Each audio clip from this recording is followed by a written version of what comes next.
That you want to paint, what you need to do is just take in the moment. Actually, really truly understand where it is that you're going to be painting and what it is that really moves you about the location. So I love this scene back here with the cliffs, as I showed you as I came down here. And I think I'm going to just paint this today. And what I'm going to do now is set up my equipment, and I'll show you how I do that.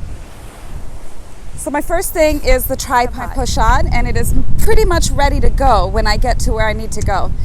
I will be putting a little bit more paints out, but I will have titanium white, cadmium yellow medium, yellow ochre, burnt sienna, ultramarine blue, phthalo green. I may use a little bit of alizarin crimson. I'm going to drop it down a little bit so that it is a little bit more in my perspective. Okay. So, getting my brushes out, I have a canister with a little keyhole right here, and I added a screw to the side of my paint box right here.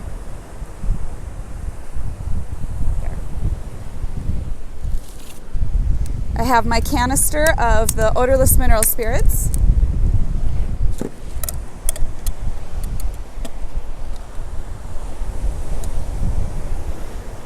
All right, and short of getting my canvas on the board and my paints on, I'm all set. One last thing, I take my roll of paper towels and I put it on the legs of my tripod down below. The first thing I want to do is to determine exactly what of this scene it is I want to paint. There's so much information when you get to a place this fantastic that you have to be able to just boil it down and say what's essential, and then also bring extra canvases because you're going to do more than one. I have this scene before me, and what I'm going to do on this sketch is work from the inside and then determine my boundaries. This is an 8x10, so I know that I have to work in sort of this rectangular, almost a square format.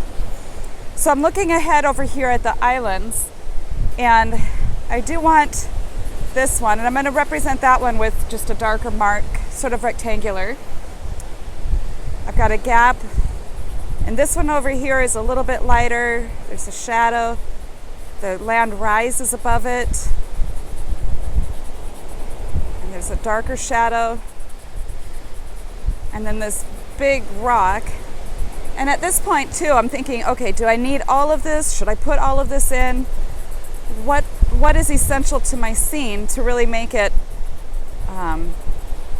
have that feeling that I feel right here, and assessing that these rocks are going to be my dark and middle tone because there's dark spots as well as lighter spots, and that the grass on them, the cliffs, is just so beautiful, but it's part of the middle tone there.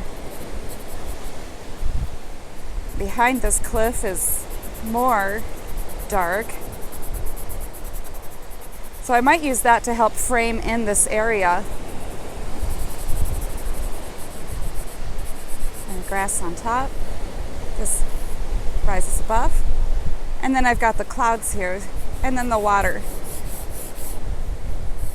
So now I will determine, maybe I don't need much of the sky, but I do like the way the water is down here on the rock. So maybe I'll try to get some of this in. and that color.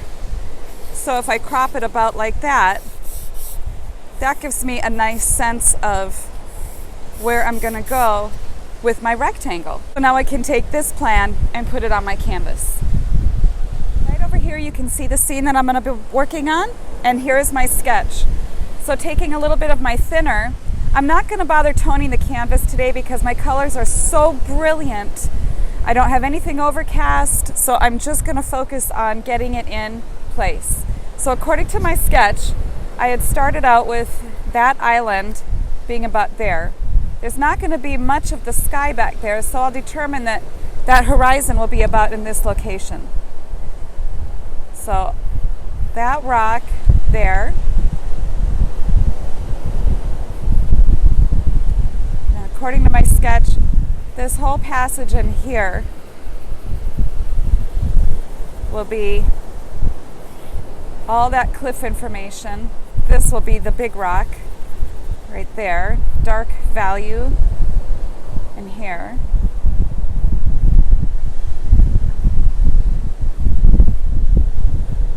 I'll work on all that atmospheric effect inside those cliffs over there. And then the shore, I'll have these rocky, according to my sketch down here, this passage down here, and then I'll get the water rolling in through here. It's beautiful, beautiful color today too. I would imagine it's beautiful color every day. All right, so what I'm gonna do at this point is establish my most extremes in my scene before me. My darkest values are going to be where I'd placed them in here. Back there behind this rock and here. That's kind of a focal point as my water leads in, and I'll come around in my composition this way.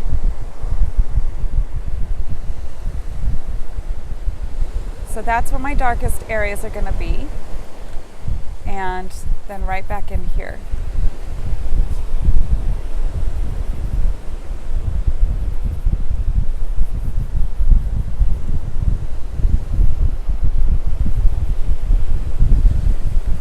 Stair step away that way.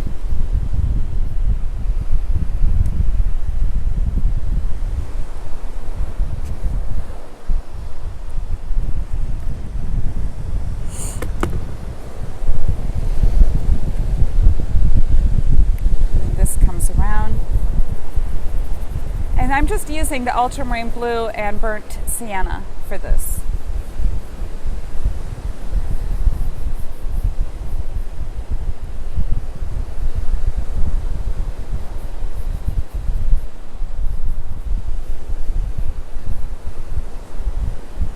And way beyond there, in between those two islands, are the Aran Islands. So I'll just put a suggestion of that.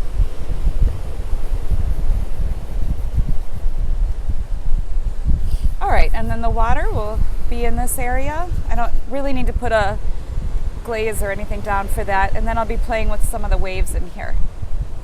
Okay, so I don't need my sketch anymore, and I'm gonna jump into the sky and the color.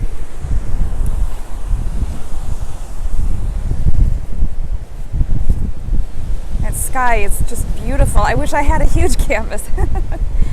All right, titanium white, ultramarine blue. Start with some of that right at the top. But I am going to jump right into my phthalo green because it gets warmer as it comes down.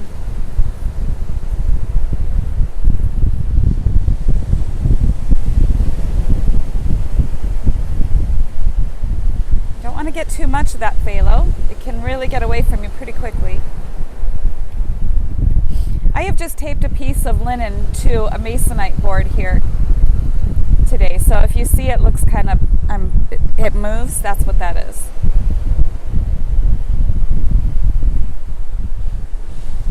Wiping my brush off.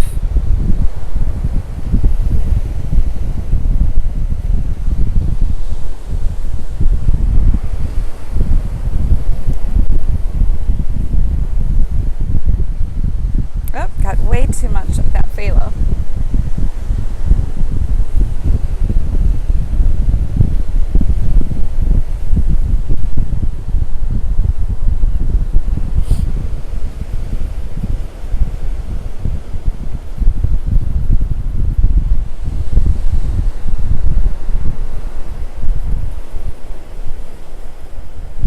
And I really do love those clouds. So I'm going to put those clouds in there, and I'll show you there that.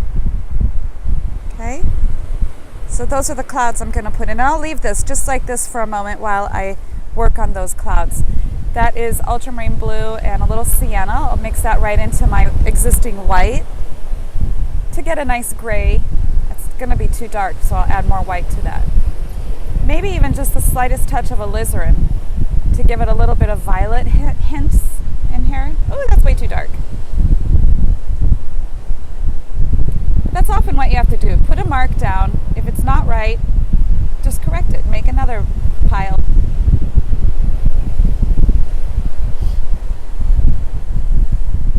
I love how these clouds are cooperating with me for the composition. It's just beautiful the way that there are these violet clouds back this way.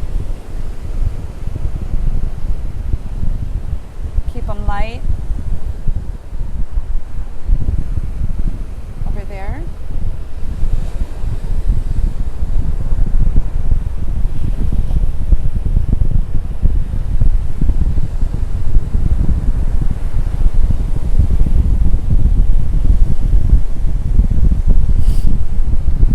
A little bit of yellow ochre. You may not be able to see it because it's a little off camera, but I'm just taking what I had in my brush to get the next lightest area of these clouds as I build up and away from the darks.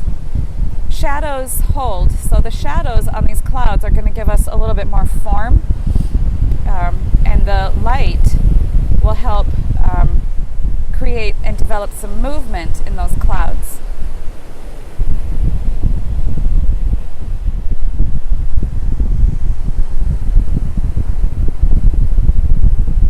Keep the feeling of the clouds light and airy and wispy, and it'll have more of that illusion of being light, fluffy clouds.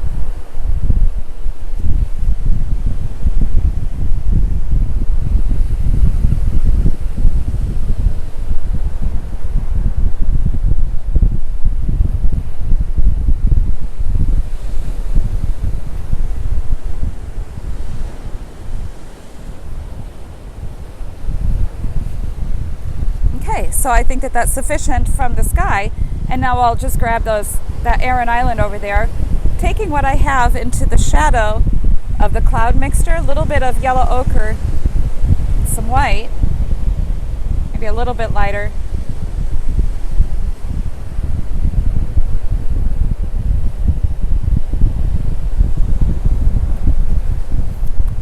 You know, I need to drop the sky down a little bit.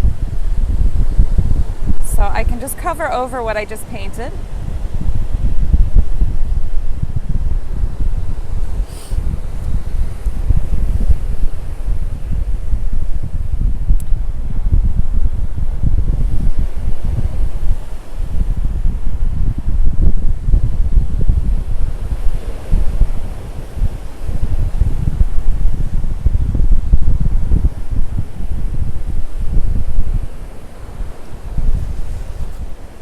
I'll grab that Aran Island back in place.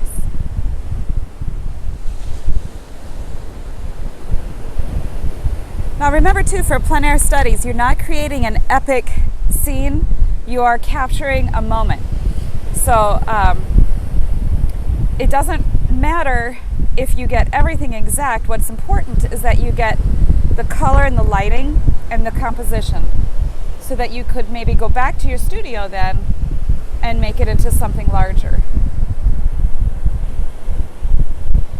So for the ocean, I'm taking a little bit of ultramarine blue, a little yellow ochre, some white, and just a touch of that phthalo green, just the smallest amount.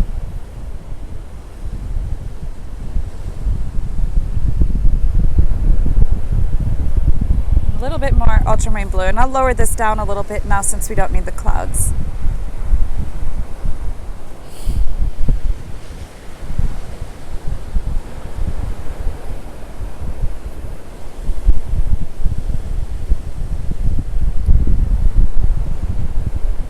That morning light is so stunning today. It's just gorgeous on the water. It's my goal with this painting to develop that stunning velvet blue in the water and to capture the majesty of these cliffs. They were such a treat to come down around these rocks and just see the water and the cliffs. Oh my gosh.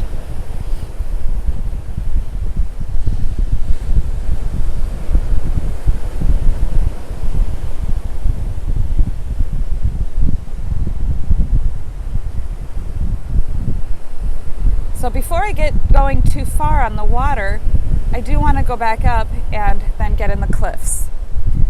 But I do like where the water's going, so I'll just kind of put a suggestion of that in place so we know that's going to be that color note. Okay, so to get those cliffs, a little bit of blue and brown.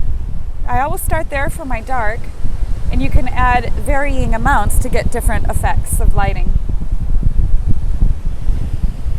So starting with that, I'm going to take some of the white sky color that I already have, a little bit of yellow ochre, smallest bit.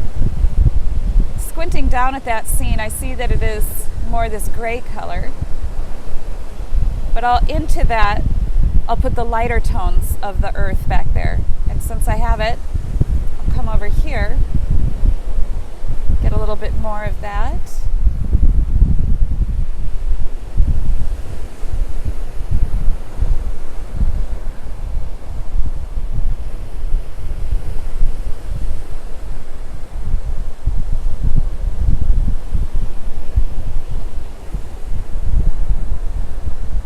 By adding a little bit of sienna and ochre, it just sort of warmed it up a little bit and made it feel more like that stone. I see some cad yellow into that green for the grass that's on that hill, but it's very yellowy. So just yellow ochre and the smallest bit of blue. Be a little bit more ochre just to brighten it up. So I'm using a little bit of liquid because when I travel to do plein air, that liquid is nice to make it dry faster.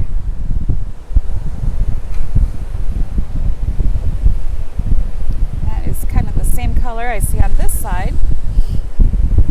Just put it in place. I can always adjust exactly where it needs to be when I get to that point. But that is that yellow ochre green grass mixture.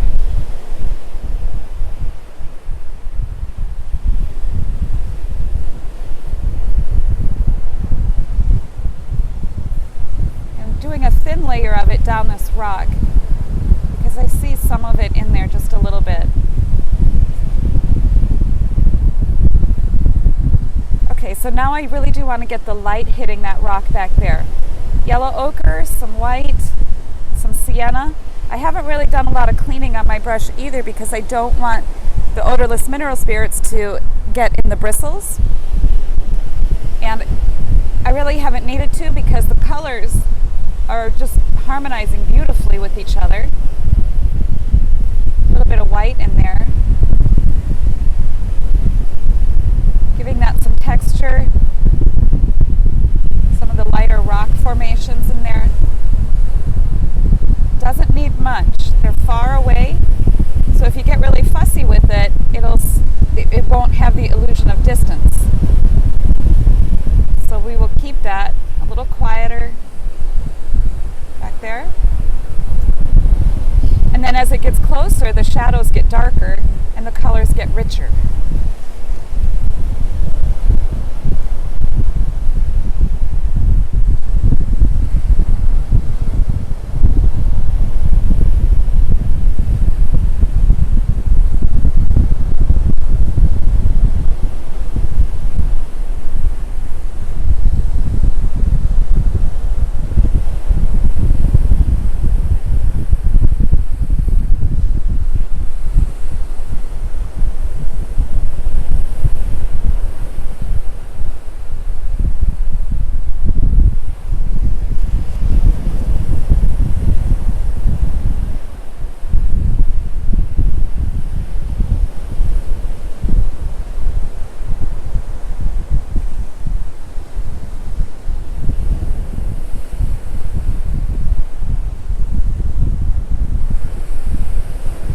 that as level as possible back in there.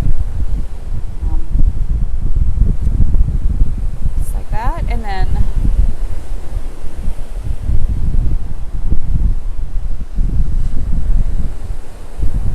I can use the water to help sculpt out some of the cliff formations. So I'm bringing this cliff up a little bit more because I want the one in front of it to sort of stair step closer to us.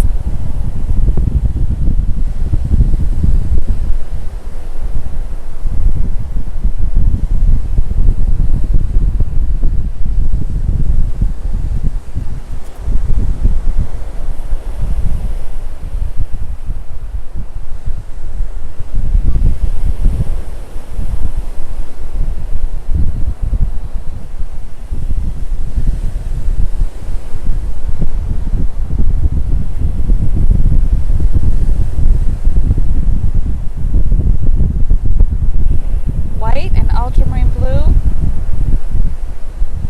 just a little bit glazed over that surface of that water back there, helps to just lighten it a little so that the shadows are a little bit more prominent. Some darker brown then, almost black, as I come around these formations.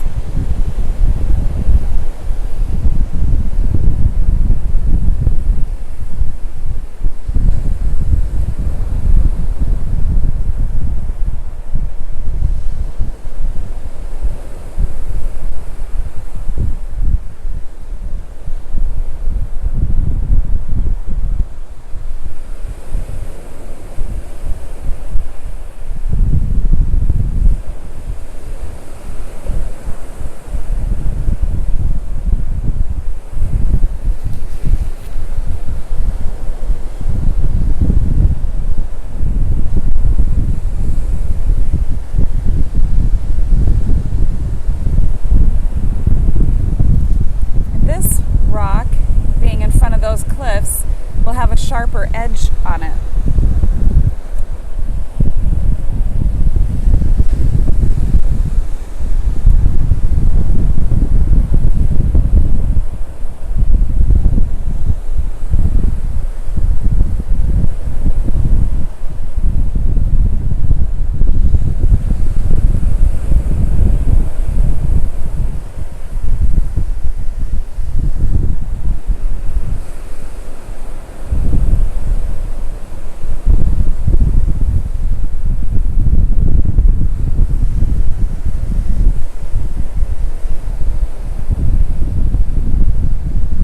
Bit of lighter value back in there.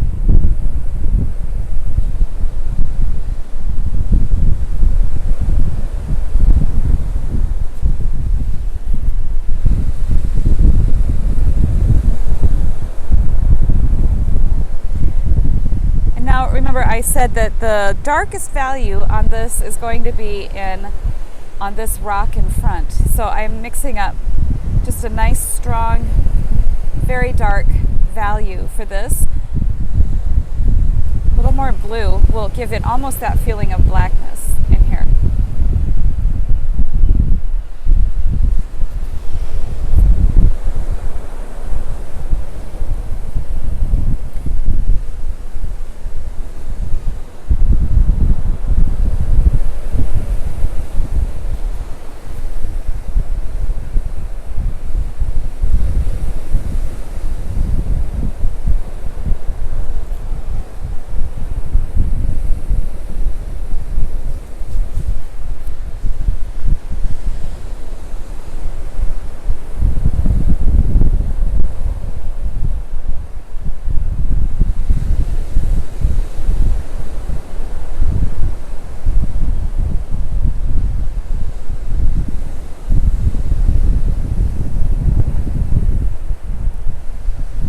Lightening the water a little bit as I'm just going around, ultramarine blue and white.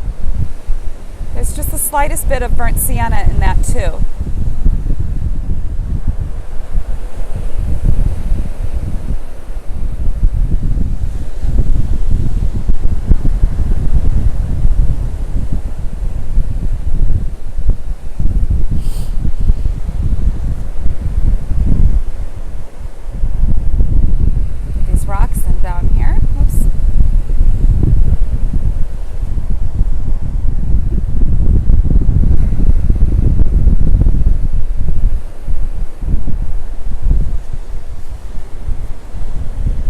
some of those rocks down there are in the bright sunlight, so I'm going to make them stronger, brighter, yellow ochre, little sienna, and some white.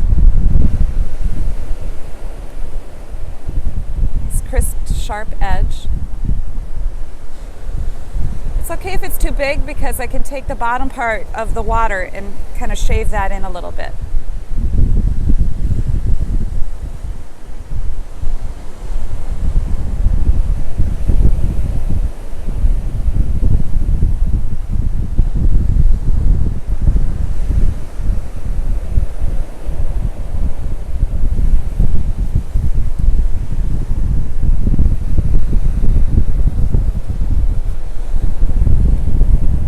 Here behind the rock,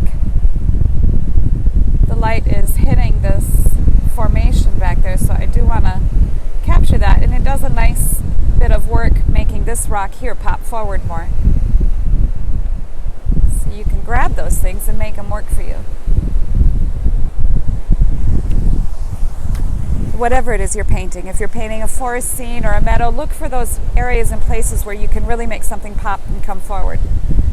All right, so the rock in front, yellow ochre, sienna, some of the white.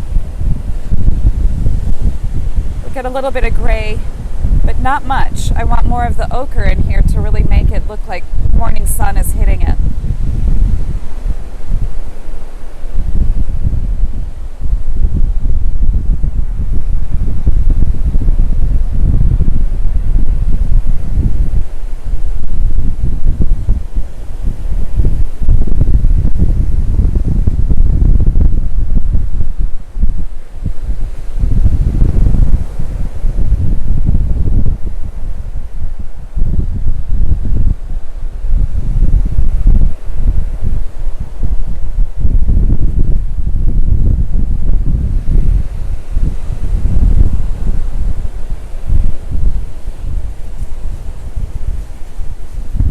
So a little bit darker gray, chalky gray. There's a lot of what seems to me to be slate. I guess this is slate around this area. And so I want to incorporate that nice dark gray into what it is I'm doing, because wherever you are, you want to capture that, the location, because that's what makes it special. The uniqueness of your setting.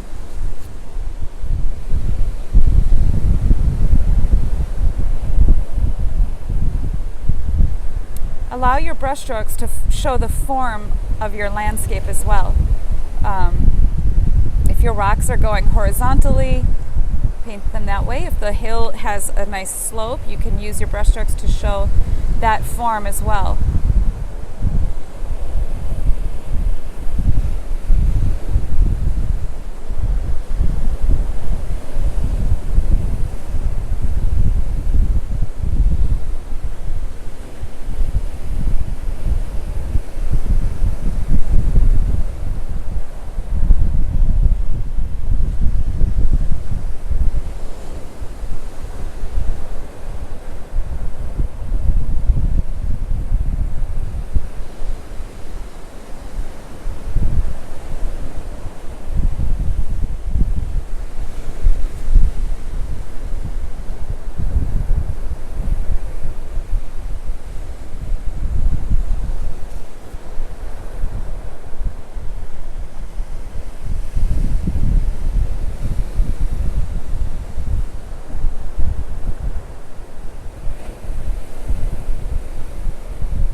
So that rock comes into the water as there's sort of a reflection of it down here. So I'm going to give it a nice, fairly level edge, because it isn't 100% level because it comes out at us.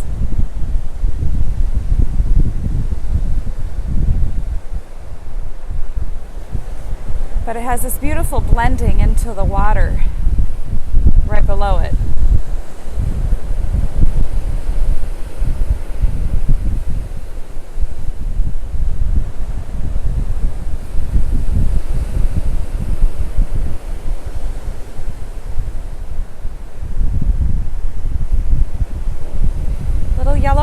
into that ultramarine blue will make it look much more like water.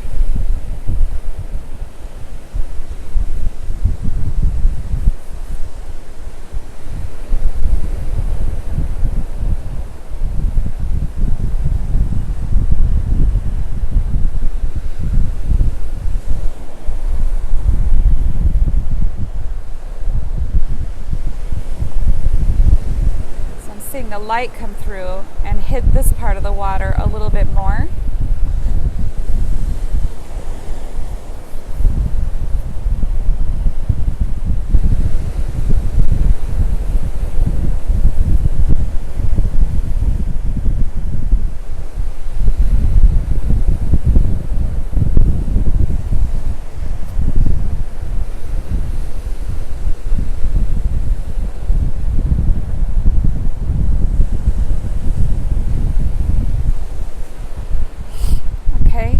Before I move on to the water down below here, I'm going to get the darkness of this cliff up in here, sort of framing this area too.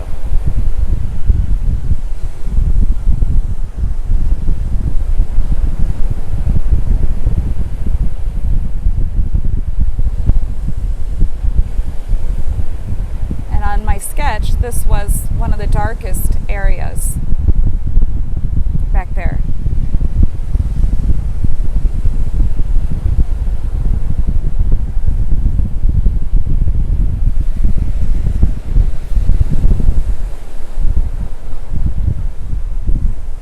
Before I go too far away from this, one thing I want to do is just hit up those on the tops of the grassy areas there a little bit with some brighter green, little cad yellow, some white, and I'm using a little bit of that blue that I had, blue green I already had on my canvas. So just in places where I see the morning light hitting it really strong.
And there's this little passage of light hitting that right there. Okay, so woo.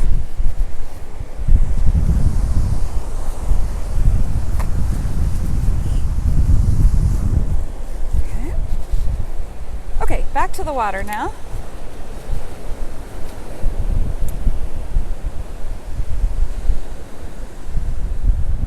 A little bit more of a shimmer in this area.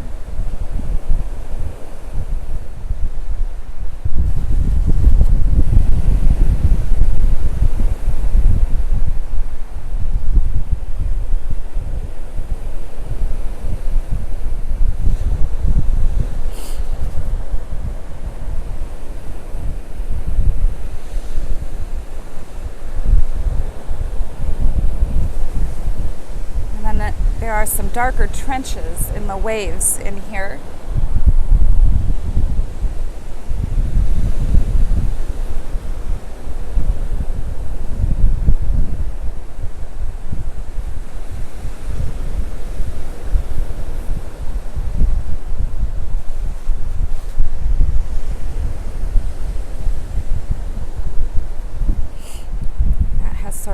gray-green reflection over there.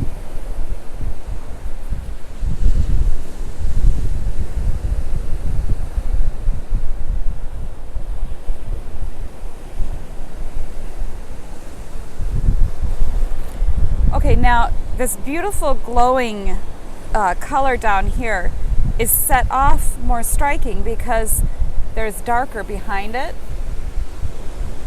So I just want to get some of this darker in here, and I'll grab some of that phthalo green while I'm at it.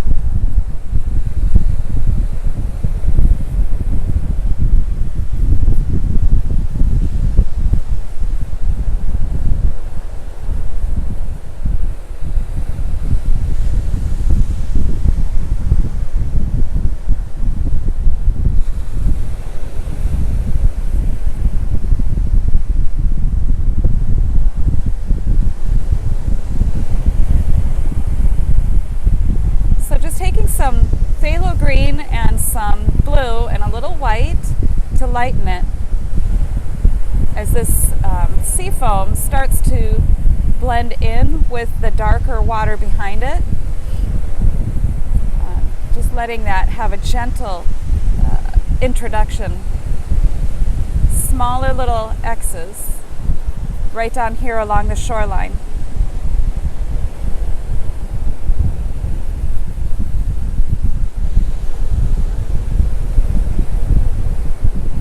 Maybe a little bit more yellow ochre into that, some of this area right in here.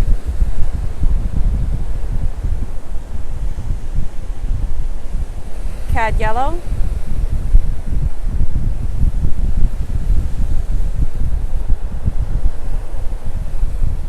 We're getting into some more brighter white.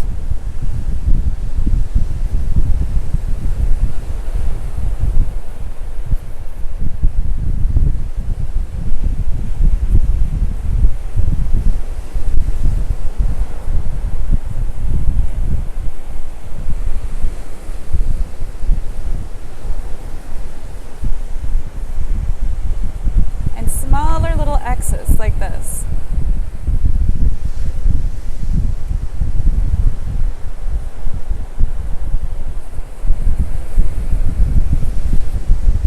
Maybe a little more yellow ochre into some of these places where the water is cresting and curling.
Doing here is when I want to make an area where there's a wave that's going to be coming and crashing over, I'm making a darker trench right here.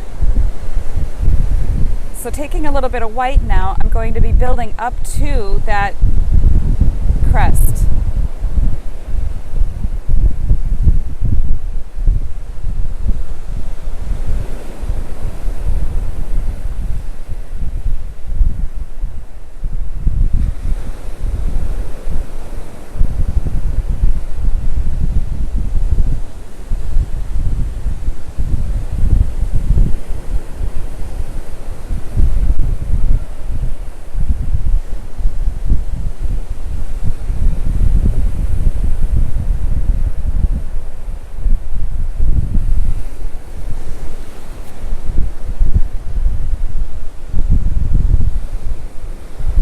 So you just take a snapshot of a wave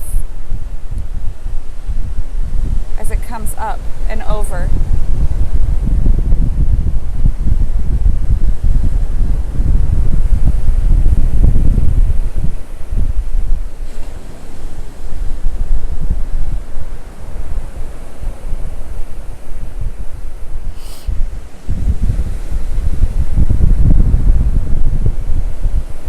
Most of it is just roiling, boiling sea foam down there. So I'll take a very little brush. Well, this is not little, but I can make it have a nice sharp flat edge.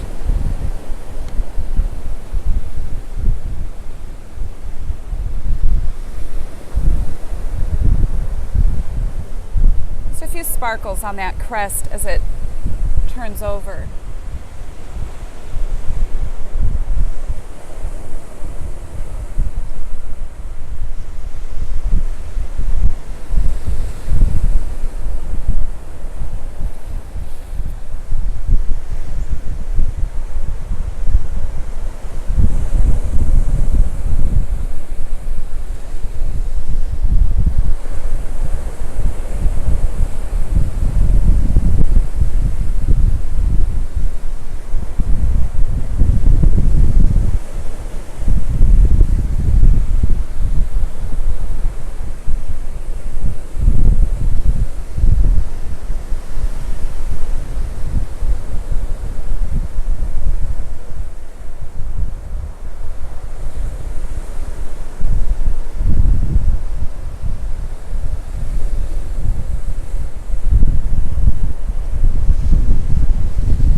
Before I paint the curling foamy part of the edge of the water, I'm going to put the rocks in, and then I'll put that over the top. Always trying to work in layers of what I see underneath everything. So a little bit of my dark, and I see some violet down there, so I'm going to grab some alizarin crimson, make a nice thinner mixture. That looks more like shadow. But they're very wet too, so I'll be putting a little bit of water shine on top of these rocks.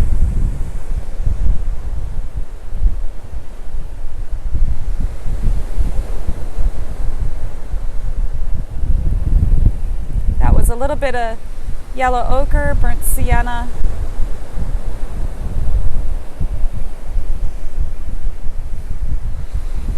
You can just use what you already have on your palette too for some passages.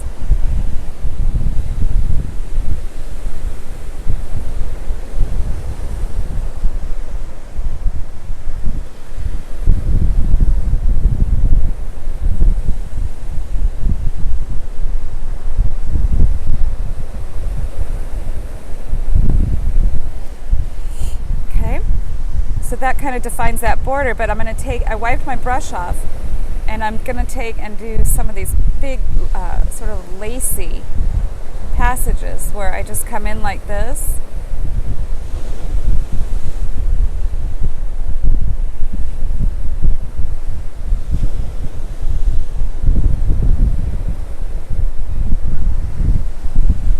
And then from that,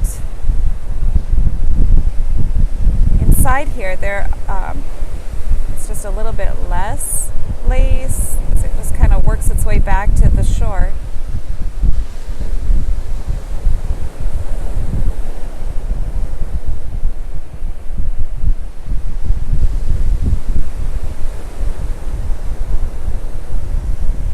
Scoop up some of that paint.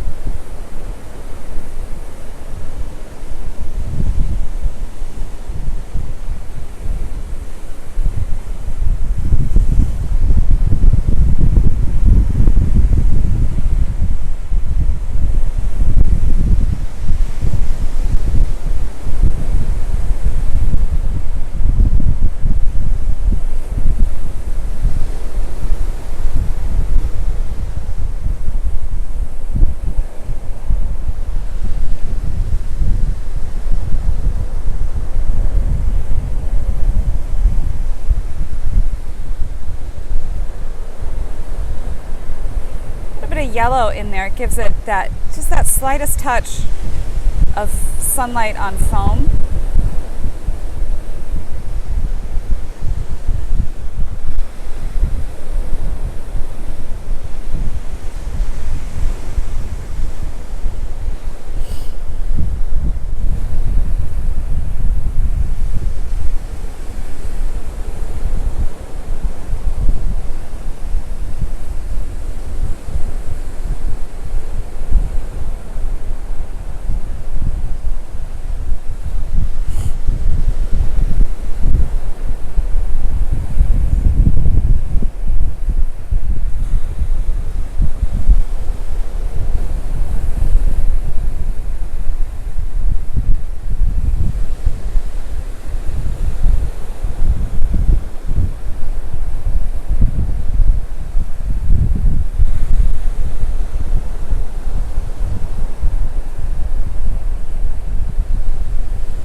Okay.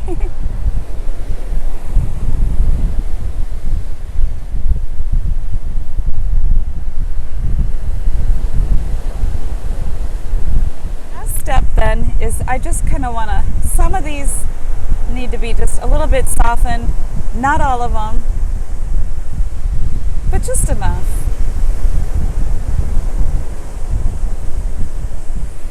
If you squint down at the scene, that's what you want to try to capture on the canvas. So it's just a few little spots where I see some white back in that distance that I'd like to get those in place. So I'm going to make a thin mixture of white with some liquid.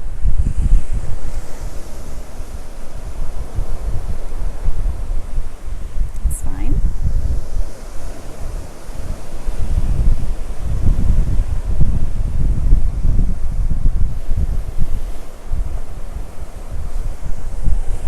All right, well, that wraps up this video. Thank you, Renaissance artists, and I hope that you guys have a wonderful day, and I will see you next week. All right, bye-bye.